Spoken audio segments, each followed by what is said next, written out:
Hello guys, I hope you all are safe and healthy. आज हम revise करेंगे ऐसे 520 जिसका नाम है analytical procedure. Sir, analytical procedure का मतलब क्या होता है? Sir, it is analysis of relationship among financial and non financial data. Sir, मतलब क्या होगा? सर, आप क्या कर सकते हो as part of analytical procedure, जो आपका एंटिटी का फाइनेंशियल डेटा है उसे करंट ईयर के डेटा को लास्ट ईयर के डेटा के साथ भी कंपेयर कर सकते हो। आपके एक्सपेक्टेड रिजल्ट से उससे भी कंपेयर कर सकते हो। दूसरा, आप जो एंटिटी का फाइनेंशियल डेटा है इसे एंटिटी के नॉन फाइनेंशियल डेटा से भी कंपेयर कर सकते हो। ये दोनों चीजें आपके एनालिटिकल प्रोसीजर में आती है। तो सर, इसका डेफिनेशन का जो इंपॉर्टेंट वर्ड है वो है analysis of plausible relationship among financial and non financial data is termed as analytical procedure. Sir, analytical procedure जब आप करते हो तो इससे आपको बहुत मदद मिलती है, क्योंकि ये अनयूजुअल रिलेशनशिप या फ्लक्चुएशंस को आइडेंटिफाई करने में मदद करती है। तो सर, एनालिटिकल प्रोसीजर में मैंने आपको जैसे डिस्कस किया, दो चीजें आती है। पहला, एंटिटी का जो फाइनेंशियल इंफॉर्मेशन है इससे कंपेयर करना विद प्रीवियस ईयर डेटा या आपके जो एंटिसिपेटेड रिजल्ट्स है। फॉर एग्जांपल, आप क्या कर सकते हो, करंट ईयर में आपका कितना ग्रॉस प्रॉफिट हुआ उसे लास्ट ईयर के ग्रॉस प्रॉफिट से कंपेयर कर सकते हो। दूसरा, आप करंट ईयर आपका कितना प्रॉफिट हुआ उसे आप एंटिटी के एक्सपेक्टेड रिजल्ट से कंपेयर कर सकते हो। तीसरा, आप एंटिटी का जो डेटा है करंट ईयर का उसे इंडस्ट्री के डेटा से कंपेयर कर सकते हो। तो ये हो गया सर आप एंटिटी के फाइनेंशियल डेटा का एनालिसिस करना। दूसरा सर, आप एंटिटी की जो फाइनेंशियल स्टेटमेंट है उसके रिलेशनशिप को एनालिसिस कर सकते हो। फॉर एग्जांपल, हमारा पीएनएल अकाउंट में सैलरी आ रहा है 2.5 लाख रुपए। तो सर, आप ये पता कर सकते हो कि हमारे एंटिटी में नंबर ऑफ एम्प्लॉइज क्या है और उनका एवरेज पे स्केल क्या है। आप दोनों को मल्टीप्लाई करोगे तो आपका जो सैलरी आ रहा है वो इसी के आसपास आना चाहिए, 2.5 लाख रुपए के आसपास आना चाहिए। तो सर, ये दो चीजें हैं जो आपकी एनालिटिकल प्रोसीजर में कवर होता है। पहला, analysis of entities financial information. दूसरा, कंसिडरेशन ऑफ रिलेशनशिप। ठीक। तो सर, आप एनालिटिकल प्रोसीजर है उसे दो तरह यूज कर सकते हो। पहला, आप इसे as a substantive analytical procedure भी यूज कर सकते हो। सर, आपने पढ़ा है ऐसे 300 में ऑडिटर दो तरह की ऑडिट प्रोसीजर लगाता है। पहला होता है रिस्क असेसमेंट प्रोसीजर, दूसरा होता है फर्दर ऑडिट प्रोसीजर।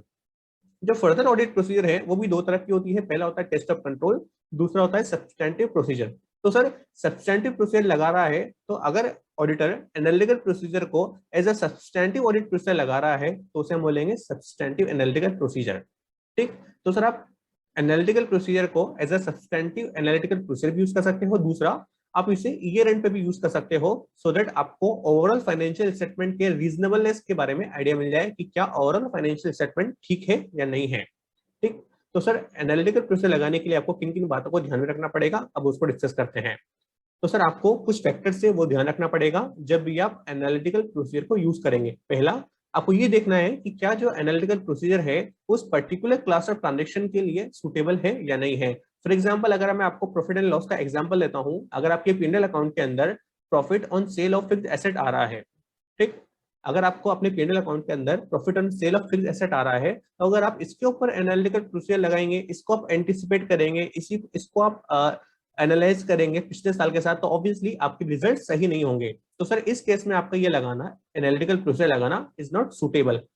अगर आप सैलरी के ऊपर लगाएंगे तो ऑब्वियसली इट इज सुटेबल। आप क्या करेंगे, आप चेक कर सकते हैं कि क्या last year number of employ कम थे, इस साल बढ़े हैं या कम हुए हैं, उस हिसाब से आपका सैलरी का एक्सपेंसेस बढ़ना या कम होना चाहिए। उसी तरह अगर आप लॉटरी, फॉर एग्जाम्पल हमारी एंटिटी ने लास्ट ईयर 1,20,000 रुपए की लॉटरी जीता था और इस साल 5,400 रुपए का इसका लॉटरी इसको विनिंग हुआ, तो सर आप इसके ऊपर भी आप अपनी एनालिटिकल प्रोसीजर नहीं लगा सकते। तो सर, आपका ये जरूरी है देखना कि क्या जो एनालिटिकल प्रोसीजर है क्या वो सुटेबल है या नहीं है for a particular class of transaction.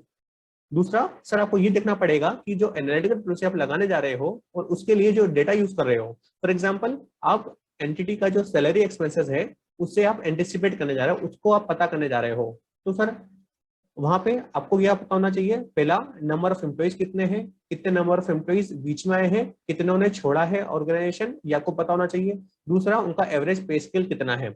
ये दोनों चीजें आपको पता होना चाहिए, तभी आप क्या कर पाएंगे, सैलरी को एंटिसिपेट कर पाएंगे कि कितना सैलरी आना चाहिए। सर, अगर आप नंबर ऑफ एम्प्लॉइज गलत है या जो नंबर ऑफ एम्प्लॉइज नए ज्वाइन किए हैं या जिन्होंने रिजाइन किया है, जो कंपनी को छोड़े हैं, अगर ये सारा डेटा गलत है तो आपको जो रिजल्ट्स हैं वो भी गलत हो जाएंगे। तो सर, जो डेटा आप यूज कर रहे हो एनालिटिकल प्रोसीजर के लिए, एनालिसिस के लिए, वो रिलायबल होना चाहिए।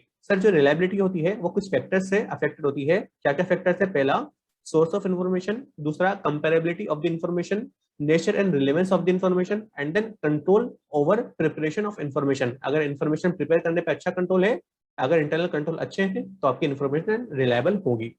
ठीक, तो सर आपने दो काम कर लिया। पहला आपने देखा कि क्या analytical procedure is suitable for that.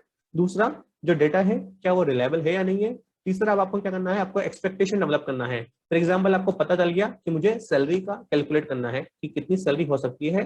दूसरा, आपको जो नंबर ऑफ एम्प्लॉयज का डेटा है, उनका पे स्केल है, वो रिलायबल है। तो आपको क्या करना है, आपको बताना है कि सर मेरे हिसाब से कितनी सैलरी आना चाहिए, मेरे हिसाब से कितना सैलरी का एक्सपेंस आना चाहिए। सर इसे हम बोलते हैं एक्सपेक्टेशन डेवलप करना। आपको फॉर एग्जाम्पल, आपके ऑर्गेनाइजेशन में 25 एम्प्लॉइज है, ठीक, और उनका ऑन एन एवरेज 10,000 रुपये उनको सैलरी मिलता है। ठीक, तो सर इस हिसाब से आपका कितना होना चाहिए, 25,000 रुपये आपका मंथली खर्चा होना चाहिए। तो पूरे साल का 3 लाख रुपए हो जाना चाहिए। तो सर आप देखोगे कि क्या मेरे हिसाब से कितना पैसा आना चाहिए, मेरे हिसाब से कितना प्रॉफिट एंड लॉस अकाउंट में एक्सपेंस अमाउंट आना चाहिए, जो हमारे केस में कितना हुआ, 3 लाख रुपए। ठीक, उसके अलावा सर आपको क्या करना पड़ेगा, आपको एक एक्सेप्टेबल डिफरेंस भी डेवलप करना पड़ेगा। आपको ये देखना पड़ेगा कि सर मेरे हिसाब से 3 लाख रुपए आ रहा है, बट क्योंकि आप क्या कर रहे हो, एस्टिमेट कर रहे हो, आप क्या कर रहे हो, एक प्रिडिक्शन कर रहे हो कि सर मेरे हिसाब से इतना बैठना चाहिए बेस्ड ऑन दी डेटा। तो सर हो सकता है उसमें कुछ ऊपर नीचे हो जाए, हो सकता है कुछ 10-12% ऊपर नीचे हो जाए। तो सर आपको क्या करना पड़ेगा, कुछ एक्सेप्टेबल डिफरेंस भी बताना पड़ेगा। फॉर एग्जांपल, आप बोल रहे हो कि सर मेरे हिसाब से 3 लाख आना चाहिए, बट अगर 2,90,000 या 3,10,000 भी रहा, मतलब 10,000 रुपए ऊपर नीचे भी रहा तो भी चलेगा, तो भी मैं इसको इन्वेस्टिगेट नहीं करूंगा, तो भी मैं इतना सा डिफरेंस एक्सेप्ट कर लूंगा और मैं आगे बढ़ जाऊंगा। तो सर उसे बोलते हैं आप एक्सेप्टेबल डिफरेंस भी डिटरमाइन कर लो।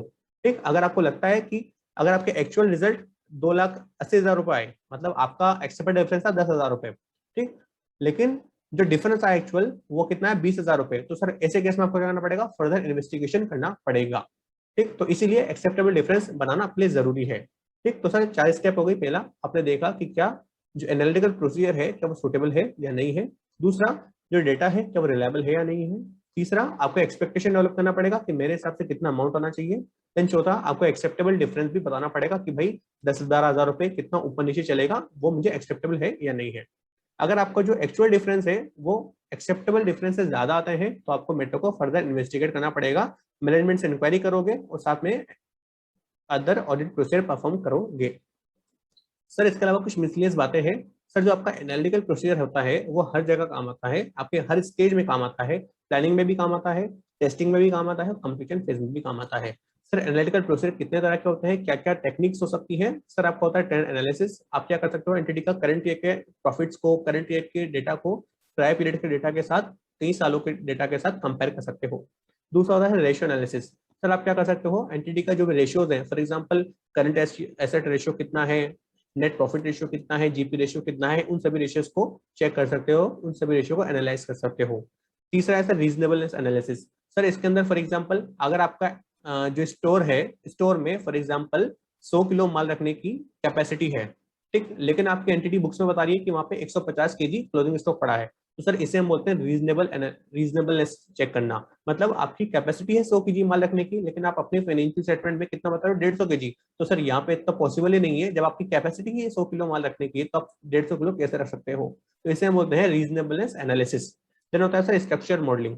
स्ट्रक्चर मॉडलिंग का मतलब होता है सर लीनियर प्रोग्रामिंग वगैरह करके एनालिसिस करना, जो कि सोफिस्टिकेटेड मेथड्स होते हैं। तो सर ये आपका पूरा ऐसे 520 भी यहाँ पे कवर हो गया है।